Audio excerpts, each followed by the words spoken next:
Social media पे ये कहते सुना है कि ये मासूम माँओं की आखिरी नस्ल है, मगर मैं इस जुमले से मुत्तफ़िक नहीं हूँ।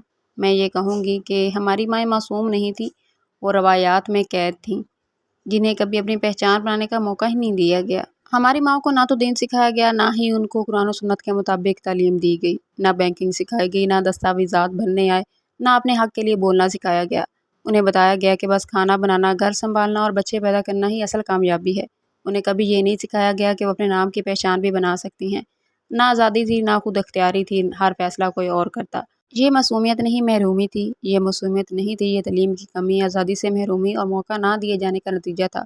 ये वो ज़माना था जहाँ लड़की का ज़हीन होना शर्म की बात थी, जहाँ सवाल करने पर ज़बान बंद करवा दी जाती थी और ख्वाब देखना बदतमीज़ी समझा जाता था। हमें वो नस्ल बनना है जो ये चक्कर तोड़ दे। हम वो नस्ल हैं जिसने माँ की खामोशी देखी है, नानी की कुर्बानी देखी है, दादी की कुर्बानी देखी है और हम फैसला कर चुके हैं। ये चक्कर नहीं दोहराया जाएगा। हम सीखेंगे, खुद को हर मैदान में आगे लाएंगे। तालीम, माली खुदमुख्तारी, डिजिटल महारत और अपनी आवाज़ को कैसे लोगों तक पहुँचाया जाएगा, हम ये सीखेंगे।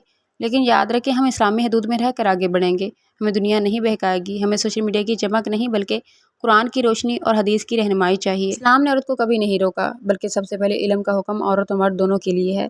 हज़रत खदीजा कारोबार कर सकती हैं, हज़रत आयशा इल्म की सबसे बड़ी मौलमा बन सकती हैं, तो हम क्यों पीछे रहें? रुकावट मज़हब ने नहीं, सोच, समाज और खामोशी ने डाली है। अपनी बेटियों को सिर्फ घर संभालने वाली नहीं, बल्कि फ़ैसला करने वाली, तालीम हासिल करने वाली और हक़ पर खड़ी होने वाली औरत बनाएं। आपको अपनी बेटियों को ऐसा नहीं बनाना कि वो 30 साल की उम्र में कहें कि मुझे नहीं आता क्योंकि मुझे कभी सिखाया ही नहीं गया, बल्कि आपको ये चाहिए कि आप इस तरह बनाएं कि वो कहें कि मेरे वालिदैन ने मुझे हर मैदान के लिए तैयार किया हुआ है। आप मासूम माँओं की आखिरी नस्ल नहीं, आप खामोश माँओं की बेदार बेटियाँ हैं। आप अपनी माँओं का कर्ज चुकाने, अपनी बेटियों को शऊर देने और ख़ुद को पहचानने के लिए आई हैं। आप हिजाब में रहकर रोशनी बांटेंगी।